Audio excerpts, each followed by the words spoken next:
اس میں ہم دیکھیں کہ ماضی کا صیغہ ہوگا یا مضارع کا. سنیں غور سے، ہاں صرف سننا ہے.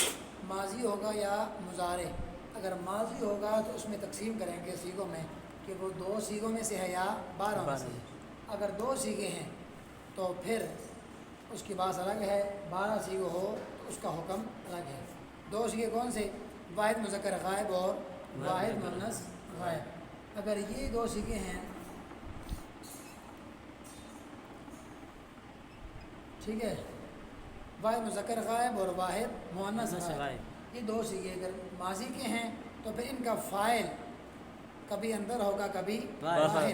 اگر یہ کلام کے شروع میں ہوں تو ان کا فاعل اکثر طور پہ باہر ہوتا ہے.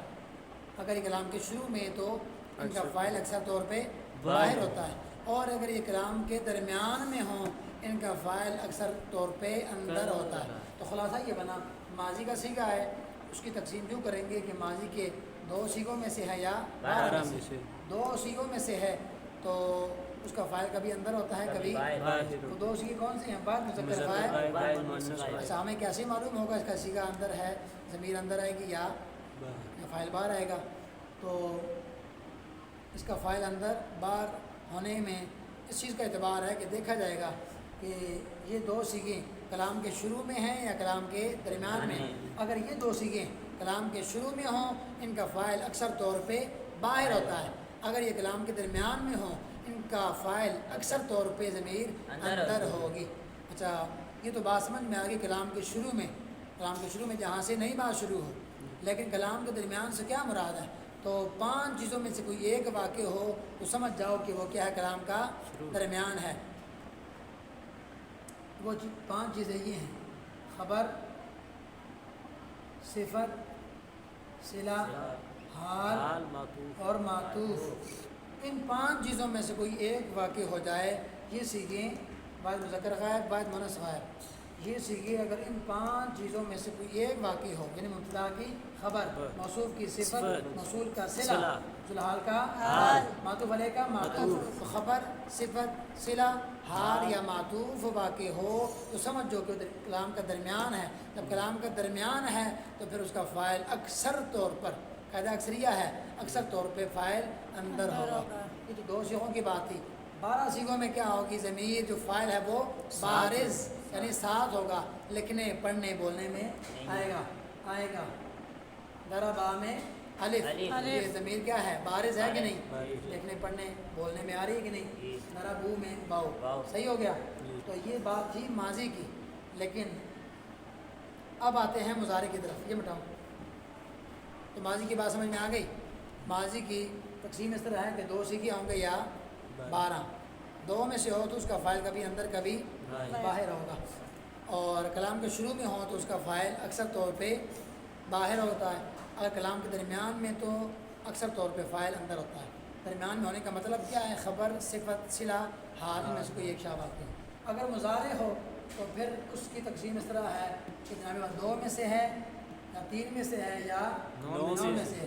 2 صیغے وہی ہیں جو ماضی کے تھے: واحد مذکر غائب اور واحد مؤنث غائب. ٹھیک ہے. اور 3 صیغے کیا ہیں؟ واحد مذکر حاضر، مذکر حاضر، واحد متکلم اور جمع متکلم. صحیح ہو گیا.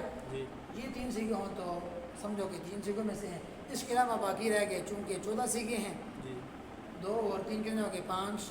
باقی رہ گئے 9. 2 صیغے ہوں تو اس میں وہی بات ہے جو ماضی میں ہے، یعنی ان کا فاعل کبھی اندر کبھی یعنی کلام کے شروع میں یہ صیغے ہوں تو ان کا فاعل اکثر طور پہ باہر ہوتا ہے. ٹھیک ہے. اور اگر کلام کے درمیان میں ہوں اکثر طور پہ ان کا فاعل اندر ہوتا ہے. کلام کے درمیان میں ہونے کا مطلب وہی ہے جو ماضی میں ہے، یعنی یا مبتدا کی خبر واقع ہوگی یا موصوف کی صفت یا موصول کا صلہ یا ذوالحال کا یا معطوف علیہ کا معطوف واقع ہوگا. یہ ان کی بات پہلے بھی ہو چکی ہے، اب دوبارہ ہوئی.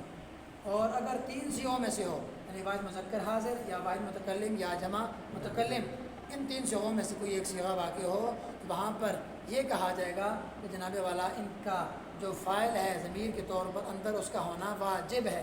3 صیغوں کا فاعل اندر ہونا واجب ہے. ٹھیک ہے. اور باقی رہ گئے 9، ان میں جو فائل ہوگا وہ کیا ہوگا؟ بارز، بارز، یعنی دیکھنے لکھنے پڑھنے میں نظر آئے گا۔ آئے گا۔ جیسے یضربانی میں الف لکھنے میں ہے، جی، پڑھنے بولنے میں، جی، یضربون میں واو، اسی طرح تضربون میں بھی واو، واو، تو لکھنے میں آ رہا ہے کہ نہیں؟ آ رہا ہے۔ پڑھنے میں بھی آ رہا ہے۔ جی۔ تضریبین میں یا۔ یا، چلو جی، تو خلاصہ یہ بنا مضارع کا کوئی سیگا ماضی کا ہوگا یا مضارع کا؟